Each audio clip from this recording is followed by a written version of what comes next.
MRO ఆఫీస్లో వచ్చి వినతి పత్రం ఇవ్వడం జరిగింది. ఎందుకంటే ఈ యొక్క రాష్ట్ర ప్రభుత్వము హుజరాబాద్ పరిసర ప్రాంతంలోని సిరిసాపల్లి వద్ద ఏదైతే డంప్ యార్డు ప్రతిపాదించిందో దాన్ని ఈ యొక్క చుట్టుపక్కల ఉన్నటువంటి ప్రజలంతా దాన్ని వద్దని విమర్శిస్తూ ఉన్నారు.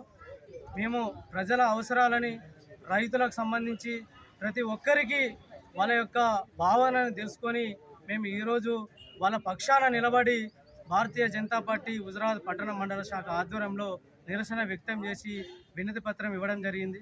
ఈ యొక్క రాష్ట్ర ప్రభుత్వం వెంటనే ఆ యొక్క ప్రతిపాదనని వెనక్కి తీసుకోవాలి.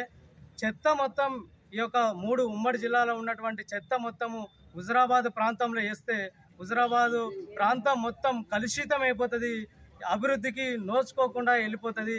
ఇక్కడ అనారోగ్యానికి గురవుతారు. అంతేకాకుండా రైతులకు నానా ఇబ్బందులకు పాలవుతారు. కాబట్టి మేము ఈ యొక్క ప్రతిపాదనని విరమించుకోవాలని భారతీయ జనతా పార్టీ హుజరాబాద్ మండల శాఖ పక్షాన డిమాండ్ చేస్తున్నాము. ఈ యొక్క ప్రజల ఆరోగ్యానికి సంబంధించింది, రైతులకు సంబంధించింది.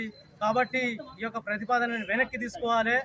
మీకు అంతగానో బాధ ఉండాలనుకుంటే ఆ యొక్క చెత్త మొత్తం హుజరాబాద్ లేసుడు కాదు, హుజరాబాద్ ప్రాంతాన్ని అంతా తీసుకుపోయి ఒక చెత్త దగ్గర పెట్టే ప్లాన్లు మీరు చేసుకోండి తప్ప కానీ చెత్త మొత్తం మమ్మల్ని తీసుకొచ్చి మా యొక్క కాలనీ, మా యొక్క హుజరాబాద్ చుట్టుపక్కల ప్రాంతాలని ఇబ్బందికి గురి చేయొద్దని చెప్పి చేతులు వేడుకుంటూ నమస్కరిస్తూ ఈ యొక్క ప్రతిపాదనని వెనక్కి తీసుకోవాలని మేము భారతీయ జనతా పార్టీ పక్షాన డిమాండ్ చేస్తున్నాము. భారత్ మాతాకి, భారత్ మాతాకి. హుజరాబాద్